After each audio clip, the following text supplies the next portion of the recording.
اعوذ باللہ من الشیطان الرجیم بسم اللہ الرحمن الرحیم کذبت ثمود بالنذر جھٹلایا ثمود نے پیغمبروں کو۔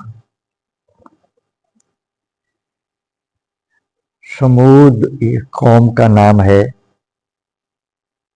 ان کی طرف حضرت صالح علیہ السلام اللہ پاک نے ان کو بھیجا۔ اللہ ارشاد فرما رہے ہیں کہ اس قوم نے اپنے پیغمبروں کو جھٹلایا۔ فقالوا ابشرا منا واحدا، انہوں نے کہا کہ یہ ایک بشر ہے، ایک انسان ہے جو ہم میں سے ہے۔ واحدن پھر اکیلا بھی ہے۔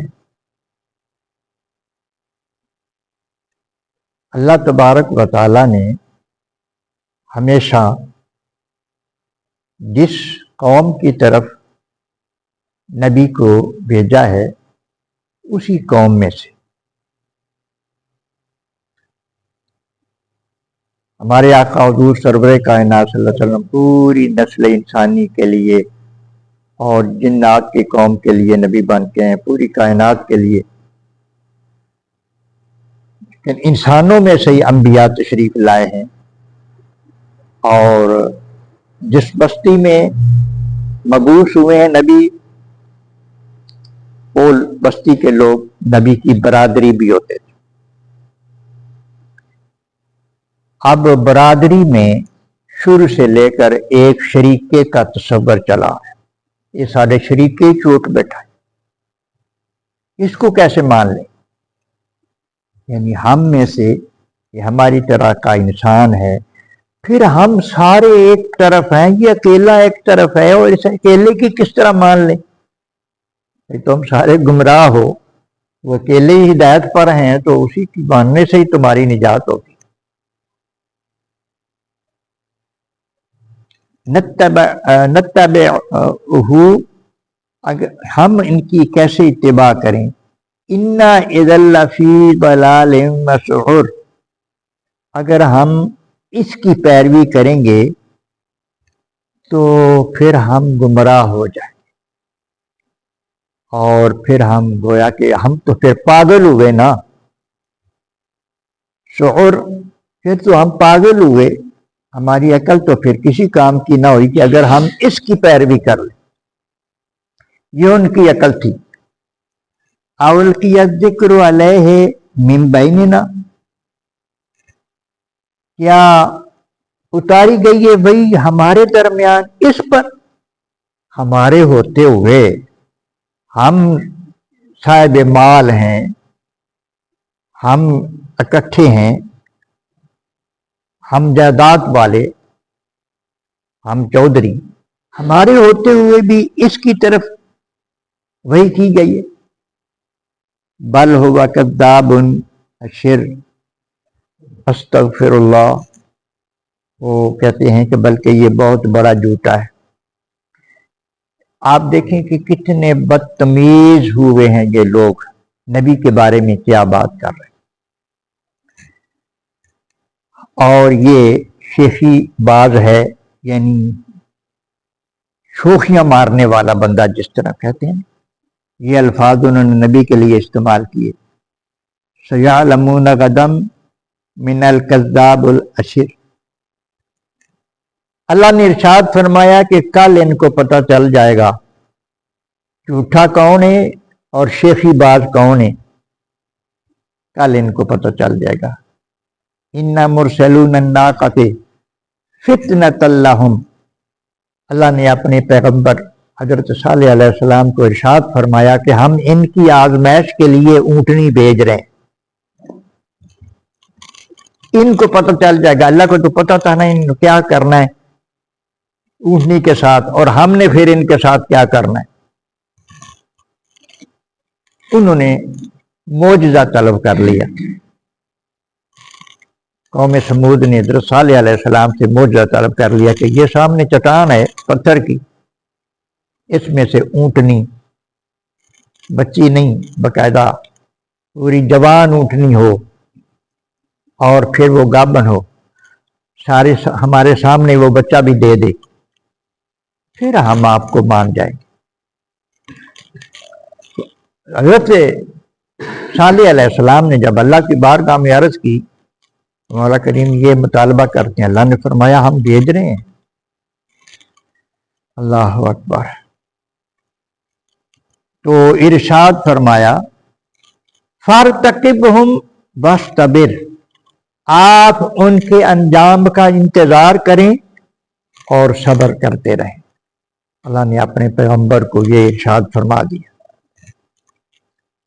وَنَبِّئْهُمْ أَنَّ الْمَاءَ قِسْمَةٌ بَيْنَهُمْ، اور یہ ان کو بتا دیں یہ جو تمہارا پانی ہے نا یہ اب تقسیم ہو گیا ہے. ایک کنواں تھا، کنواں یا چشمہ جس سے پوری آبادی پانی لیتی تھی. وہ ایسا علاقہ تھا کہ سب کے پانی کے لیے وہ ایک ہی تھا، کنواں یا چشمہ جو بھی تھا. اب وہ پانی ان کی بڑی اہم ضرورت تھی. تو اللہ تبارک و تعالیٰ نے حکم دے دیا کہ یہ اونٹنی کو اللہ نے پیدا فرما دیا ان کے سامنے، وہ اس نے بچہ بھی دے دیا. تو اب اللہ پاک نے ارشاد فرمایا کہ اب ایک دن یہ پانی ہے یہ سارے کا سارا اونٹنی کا ہوگا اور ایک دن یہ ساری قوم کا ہوگا.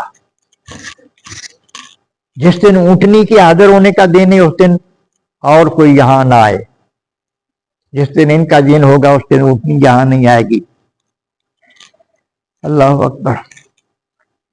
کل شرب محتضر، ہر کوئی اپنی باری پر حاضر ہوگا.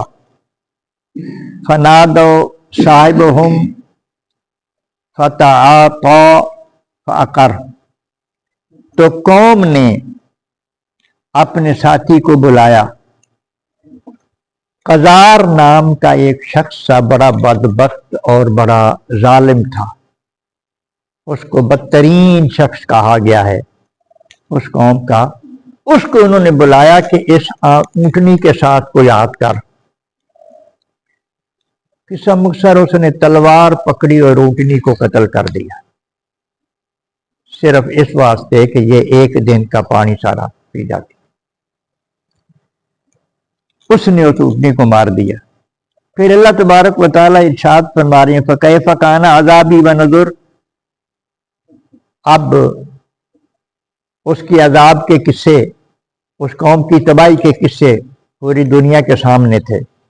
اللہ اب سوال کر رہا ہے کہ پھر ہمارا ڈرانا کیسا ہوا اور پھر ہمارا عذاب کیسا ہوا، یہ سب کو پتا ہے.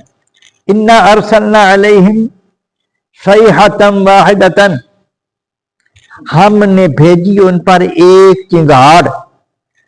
فَكَانُوا كَحَشِيمِ الْمُحْتَظِرِ،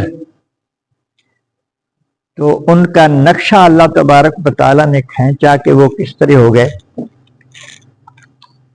پرانے زمانے میں باہر دیہات میں کچھ لوگ تو جانوروں کی حویلی جو تھی وہ مٹی سے بناتے تھے، کسی آئٹا پا کے یا مٹی دیوارہ بنا لینیاں. اور زیادہ تر اس طرح بھی ہوتا سی کہ بکریاں پیڑاں دے واڑے بنائے جاندے سن، کنڈیاں والیاں موڑیاں جوڑ کے، دیکھیاں ہون گیاں کنڈیاں والیاں موڑیاں جوڑ کے. ہاں جی، تو وہ اس کا باڑا بنایا جاتا تھا. اور پھر جس جگہ سے وہ باڑ گر جاتی تھی اس کے اوپر سے جانور گزرتے رہتے تھے تو وہ ریزہ ریزہ ہو جاتی تھی. وہ موڑیاں جو ہوتی تھی نا خاردار کنڈیاں والیاں، وہ ریزہ ریزہ ہو جاتی سی. یا جس طرح مطلب ردی قسم دی توڑی ہو جاتی. تو اللہ تبارک و تعالیٰ ارشاد فرماتے ہیں کہ جب ہمارا قہر و غضب ان پر نازل ہوا، ایک چنگاڑ آئی اور وہ مرے اس چنگاڑ کے ذریعے تو وہ اس طرح ہوئے پڑے تھے جیسے وہ لتاری ہوئی باڑ ہوتی ہے، یا جس طرح وہ ضائع شدہ بھوسا ہوتا ہے اس طرح کی ان کی حالت ہو گئی تھی۔ وَلَقَدْ يَسَّرْنَا الْقُرْآنَ لِلذِّكْرِ فَهَلْ مِن مُدَّكِرٍ، ہم نے سمجھنے کے لیے قرآن کو آسان کر دیا ہے، کوئی ہے نصیحت قبول کرنے والا؟ یہ ساری باتیں اسی لیے سمجھائی ہیں تاکہ سمجھ آ جائے یہ بات کہ جو اکڑ جاتا ہے، جو اللہ کا نافرمان بن جاتا ہے، اللہ کی بات نہیں مانتا، نبی کی بات نہیں مانتا، ہم اس کو تباہ کر دیتے ہیں، ہمارا قانون یہی ہے، اس پہ عذاب نازل ہو جاتا ہے۔ لہذا ہمیں یہ سمجھایا جا رہا ہے کہ سیدھے ہو جاؤ، صرف اللہ کو ماننا کافی نہیں، اللہ کی بات ماننا بھی کافی ہے، نبی صلی اللہ علیہ وسلم کو ماننا کافی نہیں، ماننا ضروری ہے، لیکن نبی کی بات ماننا بھی ضروری ہے۔ بات کیا ماننی ہے؟ جس کا حکم دیا ہے وہ کرنا ہے، جس سے منع کیا ہے رک جانا ہے۔ اللہ سمجھنے کی توفیق عطا فرمائے۔